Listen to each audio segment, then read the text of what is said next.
احنا النهارده في حفل تقديم سيارات بستيون من فاو، اللاين اب الفلاج شيب بتاع فاو. فاو كمان هي اللي بتقدم هونشي، العربيه اللي ب 292 الف ريال في السعوديه. بس لفت نظرنا حاجه، 4 موديلات بيتقدموا من بستيون، بدايه من البي 70 العربيه الميد سايز سيدان، ثم بعد كده الكروس اوفر اللي من الحجم المتوسط برضه، العربيه التي 55 والتي 33 العربيه الصغيره قوي، والتي 77 الاشهر في الخليج. العربيات كلها بتيجي بمواتير 1600 مع 163 هورس باور و260 نيوتن متر. العربيات دي كلها بتيجي بنواقل حركه كمان وتبريد زيت. لفت نظرنا النهارده ان كان معروض كده يعني العربيه التي 99، العربيه الفلاج شيب بتاعت فاو، اللي فاو يعني بتتباهى بالتكنولوجي اللي اتحطت في العربيه دي. في كاتيجوريز من العربيه دي فيها السيلف درايفنج اللي تفوقوا فيه قوي الصينيين دلوقتي بسبب تصنيعهم لسيارات كهرباء كتير، وكمان بقوا بينافسوا بعربياتهم الكهرباء التسلا. فالعربيه دي فيها سيلف درايفنج من ستيج 3 عالي جدا جدا جدا. يعني العربيه دي موجوده فقط للعرض مش للبيع، مش محطوطه للبيع، يعني هتيجي باي اوردر، لسه ما عرفناش سعرها. بتيجي بموتور 2000 سي سي 224 هورس باور مع 340 نيوتن متر عزم. ارقام كبيره جدا وضخمه جدا، والعربيه بتتحرك بنظام الدفع الكلي اول ويل درايف. شايفين شكل العربيه وحجم العربيه، الليد بار اللي بيتوسط شكل الاضاءه في الخلف، الليد بار شكله ملفت قوي، شبيهه بالعربيات الكادلك كده، وحجم الشنطه الكبيره جدا. الفئه اللي موجوده دي مش اعلى فئه في العربيه، الشنطة كبيرة جدا جدا، اعتقد ان الشنطة دي تتجاوز ال 500 لتر. لكن عايز اوريكم مستوى التكنولوجيا عند الصينيين والخامات وصل لحد فين. زي ما انتم شايفين كده الكلاستر الديجيتال بالكامل شبيه جدا بالمرسيدس الام بي يو اكس، تحس انك انت دخلت اي 200، الشاشتين اللي زي بعض ومغطي عليهم الداشبورد من فوق. الخامات كلها سوفت تاتش، كلها سوفت تاتش، مفيش قطعه بلاستيك هنا خالص. مستوى من الخامات غريب جدا. الصينيين يبدو القصه دي، انا بكلمك علشان تبقى فاهم ان الصينيين وصلوا قصه كبيره قوي من فعلا اجاده الخامات. العربيه فيها اير باجز في كل حته اهو، فيها في الكراسي كمان. وده الفتيس ده 8 سرعات، فتيس اعتيادي. فتحه سقف البانوراما كبيره جدا وبحجم العربيه كلها، بحجم سقف العربيه كله. انا بفتحها لكم اهي.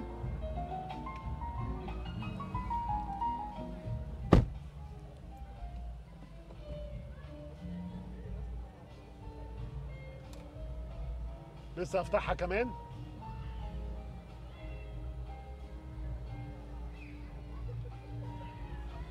دي شاشة اعتقد 7 انش للتحكم في التكييف وتبريد الكراسي وتسخينها. السيتنجز كاملة. عربيات فاو دي كلها من شاومي الانفوتينمنت سيستم، تمام؟ الانفوتينمنت سيستم بيجي بالتعاون مع شركة شاومي. العربيات دي كلها البستيون والتين 99، حتى العربيات الصغيره بتاعتهم التي 33، العربيات دي كلها الانفوتينمنت سيستم اللي عاملاه شاومي، الشركه المتطوره والمتقدمه قوي في صناعه الموبايلز في الصين. مفيش حاجه طبعا هنعرف نجربها دلوقتي او نتكلم عليها. طبعا عربيه كبيره زي دي 2000 سي سي وموتور 224 هورس باور مع 340 نيوتن متر، مفيش حاجه قوي هنعرف نجربها دلوقتي في الوقت الحالي. لكن كنت حابب اوريكم مستوى الخامات وصلوا له عاملين ازاي، والمستوى في التصنيع والخامات. لا الصينيين يعني بصوا، في هنا شكل خشبي كده، ده تاتش وودي، لكن عليه غالبا يعني تغليف او حاجه جلوسي كده، عامل زي ما يكون سيراميك. يعني بصوا في احساس السيراميك كده، لكن هو لما تبص له هو شكله خشبي. ده متوسط، الجزء اللي فوق واللي تحت سوفت تاتش كله. يعني الجزء اللي فوق من الباب سوفت تاتش، والجزء اللي في النص جلد، وفي دمج اللونين من الجلد الاسود مع الابيض كمان.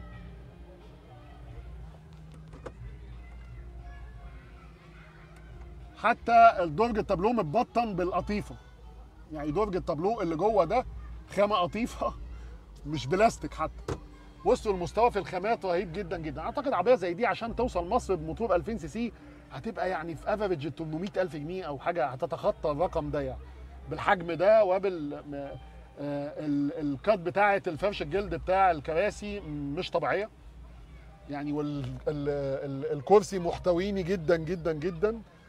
فعلا احنا كل يوم عمالين نكتشف وبنسمع وبنقرا طبعا وبنشوف الاخبار العالميه، والواحد بيزود النولج بتاعه طبعا في صناعه السيارات، وعارفين ان الصينيين تقدموا قوي خصوصا في السيارات الكهربائيه في تصنيع السيارات الكهربائيه، واللي ابتدوا يحطوا ده في عربياتهم الملاكي العاديه، مستويات السيلف درايفنج من ستيج 2 ستيج 3 والكلام ده ابتدوا يتقدموا قوي. لكن لما بنشوف ده قدامنا فعلا لما ابتدى يجي لنا مصر عربيات فلاج شيب من الصينيين، ابتدينا نستغرب قوي ان الناس دي قد ايه تقدمت، حتى الماتيريال والصناعه.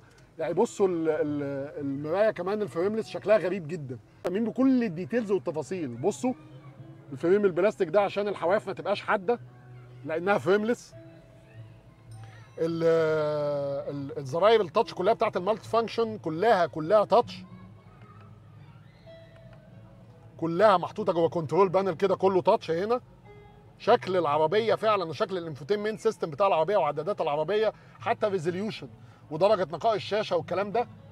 وانا بتحكم في الشاشه اهو، مفيش دروبز خالص في الفريم، كل حاجه سريعه، الاستجابه سريعه. طبعا انفوتينمنت سيستم معمول من شاومي، شركه متخصصه في تصنيع السوفت وير واليو اي بتاع موبايلاتها والكلام ده، فاعتقد انها هتعمل حاجه قويه. كنا حابين نوريكم الخامات والمستوى اللي وصلت له، والعربيه دي ما كانتش الا عرض، لكن مشكورين طلبنا منهم المفتاح ووفروا لنا القصه دي. كمان هوريكم المساحات ورا، المساحات ورا عجيبه يعني عجيبه. انا قاعد في مستوى غريب جدا جدا من المساحات. بصوا القصه،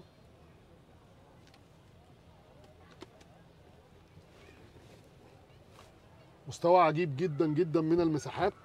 فتحة تكييف خلفيه كمان،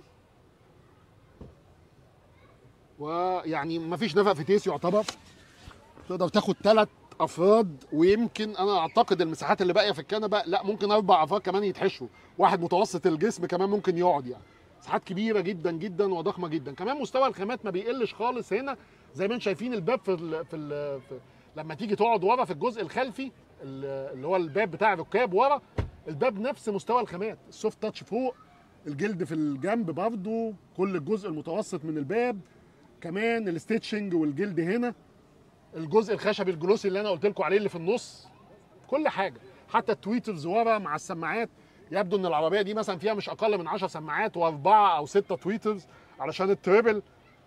البانوراما فوقيه مش طبيعيه، يعني ما واصله لحد الحجم ده كله والمستوى ده كله.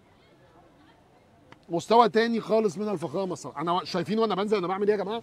انا قادر الف جسمي كله، ورغم ان الكرسيين راجعين على الاخر وقادر ابقى عامل كده. يعني انا اعتقد ان انا جسمي مش رفيع قوي، قادر ابقى قاعد مرتاح للدرجه دي. دي منصه كبيره جدا لحجم عربيه، اعتقد انها يعني العربيه دي عربيه بيج فاميلي كار، يعني عربيه اول ويل درايف بتيجي بنظام دفع كلي. باكد تاني ان العربيه دي 2000 سي سي 224 هورس باور مع 340 نيوتن متر. الفوانيس طبعا فول ليد في قدام اهي. الجريل اللي شكله متوحش ده شبه الجريل بتاع العربيات اللينكولن، والعلامه كمان بتاعه العربيات البيستيون. والدي راننج لايت بيتوسط هنا مع شكل كده كانه فتحات تهويه، لكن هي مش فتحات تهويه. شكل العربيه متوحش جدا. الهوايات كمان اللي في عاملين لها شكل الهوايات في الكبوت ده اكسسوارز، تمام. قال يعني العربيه رياضيه وبتحتاج لهواء اكتر والكلام ده. هي فعلا فيها موتور قوي جدا، موتور اعتقد ما وصلش مصر هنا قبل كده من الصينيين. هنفتح الكبوت دلوقتي عشان نبص على الموتور. الصينيين بقوا محترفين قوي قوي قوي ان هم يغطوا مواتيرهم ويعملوا عزل قوي قوي للمواتير. شايفين ده شكل الموتور ال 2000 سي سي، تمام. شكل الموتور 2000 سي سي. الموتور ده 2000 سي سي 224 هورس باور مع 340 نيوتن متر. التقفيل كمان والخامات ممتازه جدا للموتور. العزل، بصوا العزل الحراري للاسلاك والخراطيم، وفي عزل كمان هنا عشان الحراره وعشان صوت الموتور. عزل في الخلف مش عارف مش هيبان لان احنا بنصور بالليل.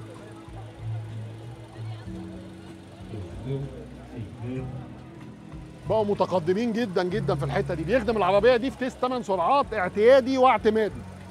فلما تبقى المنظومه دي مع فتيس اعتمادي زي ده اعتيادي بتبقى مطمئنه شويه. الناس بتقلق من فتايس الدول كلاتش الدراي، فتايس الجافه اللي ما فيهاش تبريد زيت، لكن المنظومه دي بيخدمها فتيس اعتمادي.